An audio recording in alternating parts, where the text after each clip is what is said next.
Hi, everybody. This is Dawn Mitchell, and welcome to Dawn of Sports.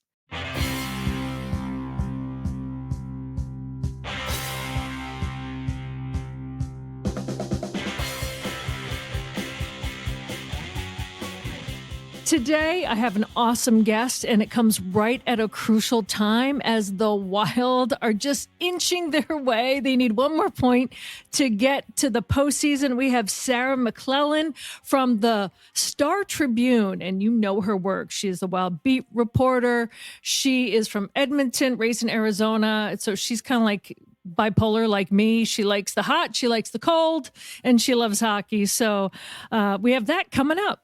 I am so excited to welcome in Sarah McLellen. Sarah, I know it has been crazy covering the Wild, sometimes frustrating that they couldn't get things done earlier, but with one more point to go to clinch a postseason berth, you're like waited with bated breath, right? Like, let's just get this thing done, you guys. It's been a whirlwind of a season, and obviously for it to come down to potentially this team's final game of the regular season, like you said, needing just 1 point to clinch a playoff spot. I think if you look back to maybe mid-December when the team was atop the NHL, you would think, well, what happened, for this team to need one last point in its last regular season game to clinch a playoff spot? But if you would have, thought of this scenario in training camp or right when the regular season was starting, and this was a team looking to rebound from not making the playoffs last season, I think, most fans probably would feel pretty encouraged by the turnaround. So maybe taking that, bigger bird's eye view of what this season has been like for the Wild makes a lot of sense, because they have been through a lot with the injuries and adversity and players coming in and out of their lineup. For them to still be at this point, on the cusp of potentially sealing, another berth, another trip to the playoffs, is a real testament to what, they've been through this season, the consistency they've been able to find in stretches, and just, the whirlwind of an 82-game season in the NHL. You never know what's going to happen. You never do. And I'm so happy that you're on our show today because, as you know, I've been trying to get you on for a while. And this hockey season, it has, first of all, this year, especially so, not only the ups and downs and the, biting your nails to see exactly if they're going to make the postseason, what's going to happen, but the storylines throughout this whole season. Finally, we don't have to hear about Parisi and Suter all the time, like two other names, as you know, have been kind of garnering all the headlines. Like, when will Kaprizov come back? When will Ek come back? And finally they did. So let's back up a couple of games. When they came back, their first game back from injury, both Kirill and Jewel, when they first hit the ice, nobody expected that explosion of offensive production. I know it's cooled off a little from there, but it's almost seemed like those two names were the ones that you were sick of hearing in a different way. Obviously, injury, when are they coming back? How was that to kind of have to cover this team without two of their superstars for months? Yeah, it was a very telling stretch, I think, for the Wild. And, those two players obviously are very valuable. Kaprizov is their best player. Eriksson Ek, just with how many facets of the game he's involved in, he's probably their most indispensable player. Being in front of the net, playing on the power play, penalty kill, being someone who can match up in a defensive role against another team's top forward line. So for those players to be absent for as long as they were, it was a real gut check time for this team. Obviously they had some ups and downs in their play and their record, but for them to still be in this position where they didn't fall out of contention, I think, like I said, is very telling for this group and what they've been through. It's also indicative of their start. They started so strongly. They built up such a buffer of points that it really did take, more losses in the second half and more struggles to kind of start to eat away at that. But still, the way they've been able to persevere, I think obviously is indicative of their leadership, starting with Coach John Hines behind the bench, to the veterans in the room. But once those two players returned to action last week, it really did feel kind of like, they had arrived at the light at the end of the tunnel that they were waiting for. And I think that first game, like you mentioned, an 8-7, thriller, I think it really did kind of show what those two players can do. Now, mind you, as they get back settled in. Obviously, you don't expect two players to carry a team. And, I really think a real boon could be just the balance and the depth that this lineup could now have. Now that those players are back, it slots players in different roles. They kind of maybe find more of a groove, more of a balance and depth on their lineup. But not that game. That was a game that Right. they came back in and immediately lifted this team with Eriksson Ek scoring 4 goals and Kaprizov scoring twice, including in overtime. So it just reaffirmed how valuable they are. But still, there's been, like you said, the team behind them to keep them in this race. There was a lot of, points picked up here and there and just gutsy performances down the stretch to keep the Wild in it. And so now I think it'll be interesting to see just how cohesively they can come back together. Is it realistic to expect the Wild to get back to the team they were in October and November and December when they were contending atop the league? They were so sharp early in the season.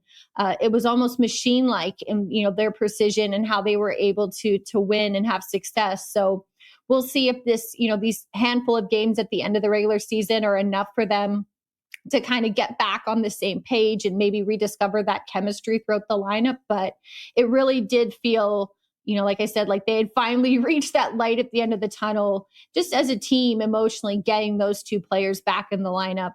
And obviously you could see instantly, it seemed like the impact they were able to have in that game, leading the Wild to victory.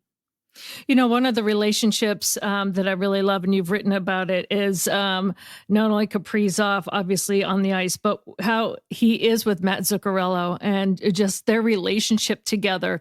But you also recently wrote about how Zuck likes to talk after losses. He's taking that leadership thing, like, all right, yes, he had the huge goal, he was very happy last game, but tell us a little bit about how you've seen him grow that way and what his philosophy is on, like, I'll speak after we lose. Yeah, that's a really interesting dynamic, I think, that's developed. And you're right. Obviously, the chemistry between Kaprizov and Zuccarello, we've seen it on the ice for years. They've been longtime line mates, and they just click. Like you saw, on that overtime goal against Vancouver, the way Kaprizov was able to split the D and thread a pass to Zuccarello. But off the ice, too, I think the mentorship factor has been there, but I think it's been there for the whole team with Zuccarello. Yeah, in time, in age, he's been here for a handful of years now. I think that's something that's become more visible, is just how much of a veteran presence he is. And it really does, shine through in moments like that, in tough times. He told me that in those situations, when it's tough after losses, he feels like that's more of his responsibility to speak up rather than somebody else who maybe is less experienced or hasn't played as many games, is younger. He'll take that on. But as you saw, when it was a win, and a win that he helped orchestrate, like the other night, he was MIA. he was nowhere to be found in that locker room.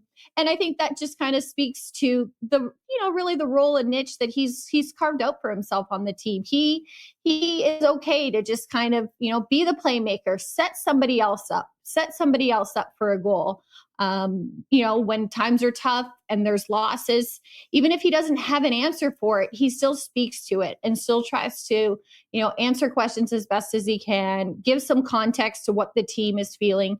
And it's raw and it's real. And I think that's helpful. So much could just be cliched and, try to maybe put a positive spin on it, but he's honest. And I think that's very genuine, the way that he talks, and you can tell his care level and how much this means to him. He doesn't always wear a letter, as an alternate captain. Usually other players have to get injured, for him to wear a letter, like Kaprizov or Marcus Foligno wears consistently as an alternate captain. But he is a big part of that team. And I kind of liken him as kind of like a metronome in the background, like just kind of a steady presence. He's someone, and his playing style is like that too, right? Like he's always the one that's contributing to someone else. He's setting up, he's adding to somebody else's success, but he's been a constant presence for them. And you saw that, just in the way he handled that, just like in those last few games, to stand and talk after a very disappointing, devastating loss in Calgary Friday night, and then obviously be the one to score the game winner, the next night in Vancouver. He's a big part of this team, and not just because he's been Kaprizov's line mate. This has really been a place where he's thrived in his career, and that's a reflection on him too. I have a very funny story about him because he also has a close relationship with Mikko Koivu, and they were both out at a restaurant, and a friend of mine was working at the restaurant, and it's back in the time when we all had to wear masks out, right? So he's wearing his mask, and my friend asked him, "So what is your name?" And because my friend knows nothing about hockey or who these athletes are, and he and Mikko are there for breakfast or lunch or whatever it was, and so he says Mats, and my friend says mask. And he's like, Mats. He's like, okay, your name is Mask. Totally like making fun of him. So Koivu is falling out laughing, right? And he's like, Mats. He's like, what parent names their kid Mask? Okay, buddy. All right, fine. Okay, I'll call you Mask from now on. And so then, and he was laughing. I mean, he wasn't getting mad or anything. And he left to go to the men's room. He's like, is his name really Mask? He goes, no, Mats, Mats. Mm-hmm. And my friend was falling out. And she said, oh my gosh, is he good? Like, did I offend him? He's like, he's really good, but don't let him know I said that. So this was good for his ego. So it's just like that kind of relationship these guys have is pretty good.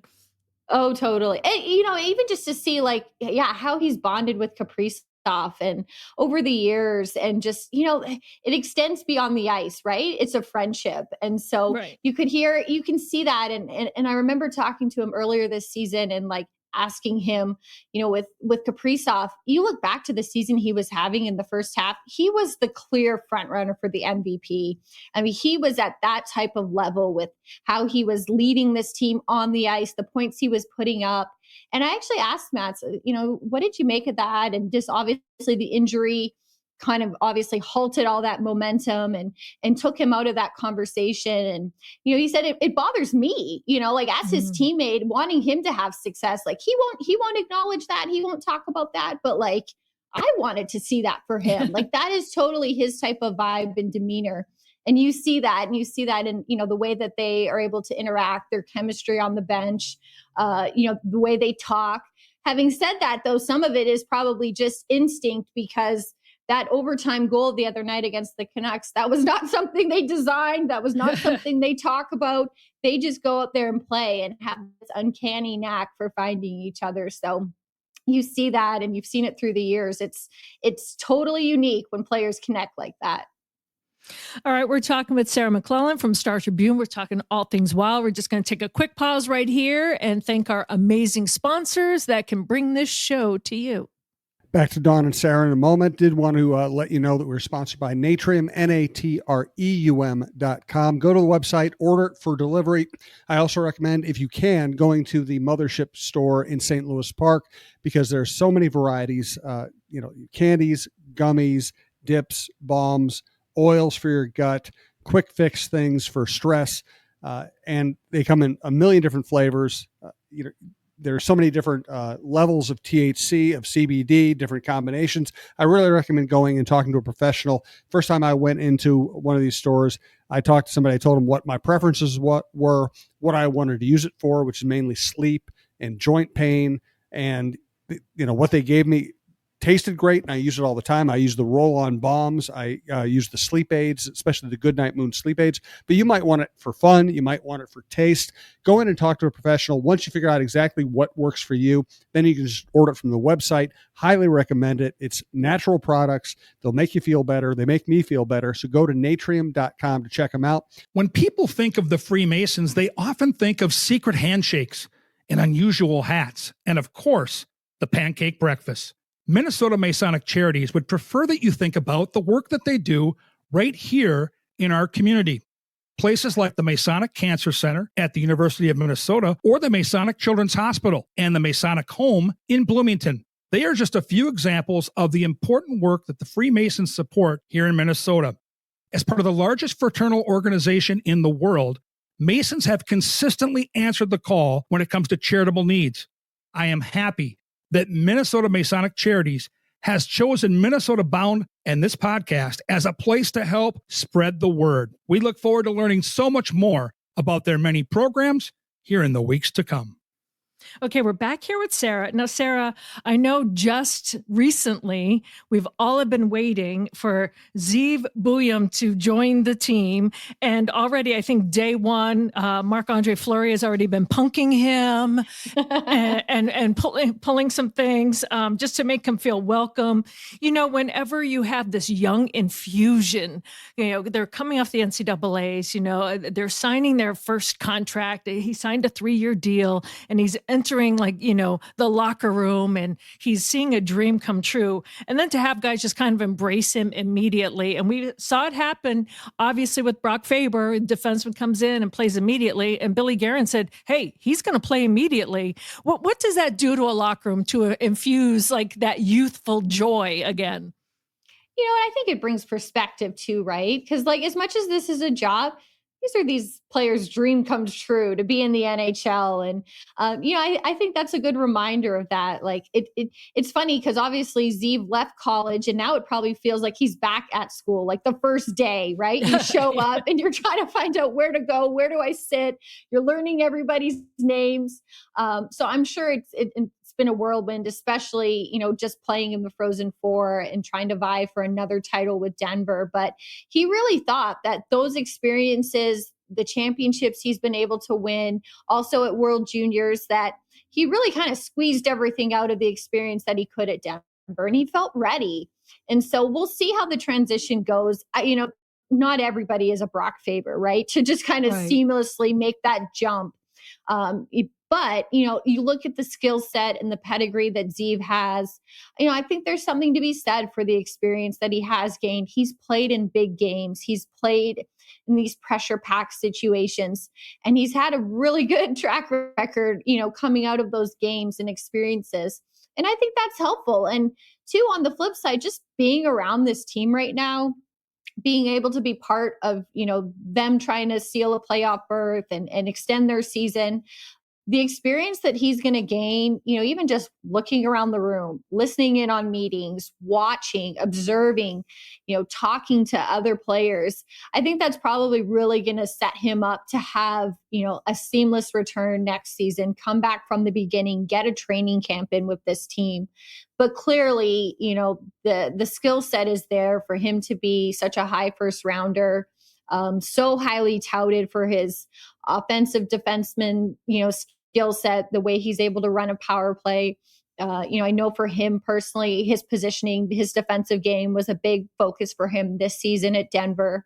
And that's what you need, obviously, to be a factor at this level. You just can't focus on one asset that a player might have. So I think it's just, like I said, probably brought a lot of perspective back. Like everyone can think back to being that new kid, you know, at school or on a team, and just the joy that you still have for this sport. I mean, who doesn't want to make their dream come true? I think that's got to be infectious, and that excitement and enthusiasm, especially now where it's 81 games in, it's been a grind.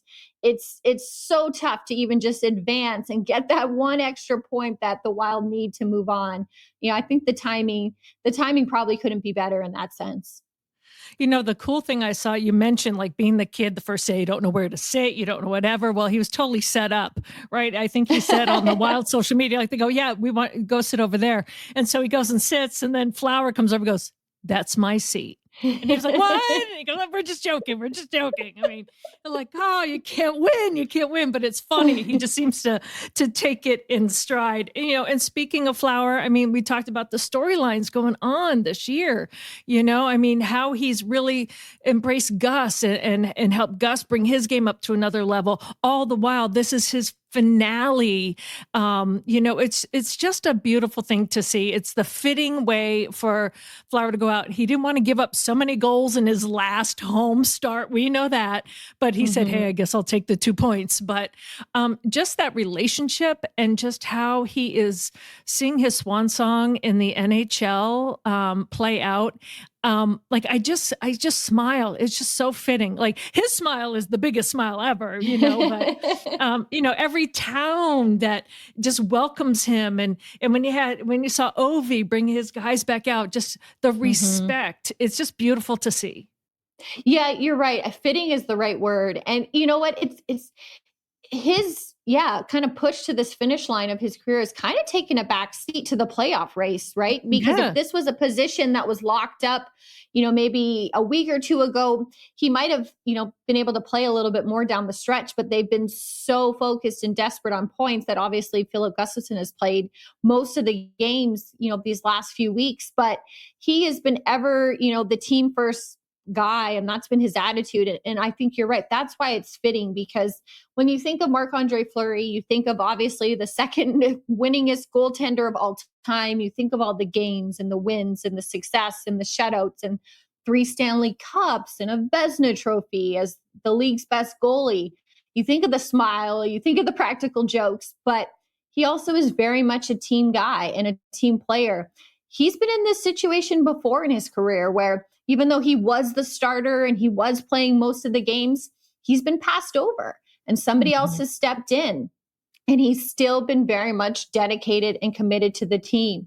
And so you're right. It is kind of a full circle moment for him that this is how it's ending for him, because that has been just as much of his story as the success, is that he's had kind of that professionalism and grace to understand the dynamics at play. And he gets it. He understands. And you're right. He is a supporter of Gustafson. He is there, to watch him and help him. And that has been a really steady duo for the Wild these last few years. And so you're right. It's kind of maybe got lost in the shuffle a bit these last few weeks, but we are witnessing the end of a Hall of Fame career. And, he's not going to be there next season, with that smile, with that work ethic, getting all the adoration around the league. You're right. The tributes we just saw even recently in Calgary and Vancouver, and you're right. I think one of the iconic scenes from this season will be Alex Ovechkin making sure his teammates came back onto the ice after that game and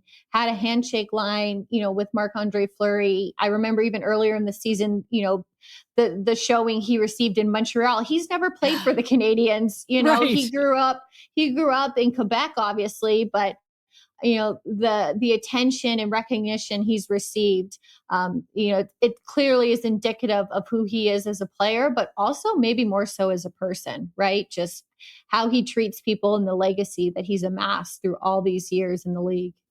Absolutely, absolutely. And not to overshadow Gus, but I really think he's had a big influence on Gustafson and his maturation process, should I say, in the NHL. I mean, he has his own skill set, but I just think having someone like that help you hone maybe the things, not so much technically, but elsewhere, kind of like the intangibles. I think you learn by osmosis, right? He can't help but soak some of that up. Yeah. And you know what? You're right. And this has been a real good bounce back season for Gustafson. If you remember how he struggled last season, obviously. And, when you think of the factors that have pushed the Wild to where they are, only needing one more point to clinch a playoff spot, he's a big reason why. And the way that he's been able to work himself back into, this role as this starter, the consistency he's been able to play with. It's actually really fascinating when you kind of talk to him about what this workload is like, because he has played almost exclusively this last, maybe month or so. And the toll that it takes, you're right. Like you think of these goalies and, it's so much a physically demanding position. They're diving around the crease, they're getting hit by pucks, but he has to put eye drops in at intermission because his eyes feel like he doesn't blink during the game. And Wow. he'll have headaches. He'll have headaches after games because he's so locked in and focused on what's happening. And so you're right. I think that does speak to how he's matured and his growth in this position. And obviously the tandem that the Wild have been able to rely on. If you think back to training camp, we thought, this might be a 3 goalie system, with Jesper Wallstedt. And it's been almost, mostly Gustafson, obviously, in this second half. So it's such an isolating position, I'm sure, at times. They're the only one back there. They're the last line of defense. But to see the partnership and how he and Fleury have worked together, you see them chatting on the bench or in the locker room, and it really is, I think, probably that fraternity that that they can relate to with the position and know what it takes, and have somebody else who's been there, who's been in those types of games. I think it's got to be an invaluable resource for both of them. Gosh, you think about not really blinking and the kind of the headaches that can come from being like that Yeah. dialed in, right? It's a whole different. My friend Todd Smith, who's been on our podcast, he's written the book Hockey Strong, but that takes it to a whole different level. That's kind of like you're using so much brain power too, that you have these headaches coming on. Yeah, Wow. you know what? I think that's the thing. You think, oh, he's rattled off so many games in a row. He's got to be physically tired. I think it's more mental, really, because Right. it's just how sharp you have to stay. Plus, he's processing. He's looking at who's on the ice, which line is he playing against. He's really being cognizant of everything around him. And, just that laser type of focus, it's obviously working for him. He's played extremely well. We can see that he's a big catalyst for this team, but the mental strain that it takes, the toll that it takes, it's really interesting, like I said, to hear him talk about that and how he readies himself. And it's not so much physical as you would think. I think it's actually probably more tiring just to practice, like probably what Fleury's going through, just practicing and trying to go all out and practice every other day or every day. I think that's probably more physically demanding than just getting in for a game, but locking in mentally, that's where the sharpness comes through for sure. When it comes to injuries, one guy, when he is done with his career, I would love to say, like, okay, now these are the injuries that we know of. When it comes to Jared Spurgeon, just recently getting that puck to the throat. I mean, what else can this guy endure for a kind of guy? He's not very big, but man, he sustains these injuries and then somehow he ends up coming back, sometimes longer than others. Where do you think he stands and where Jake Middleton stands in terms of maybe their readiness factor to come back for the postseason? I'm being optimistic that they're getting a point tomorrow. Yeah, no, there's a possibility they could even draw in on Tuesday for Nice. the regular season finale.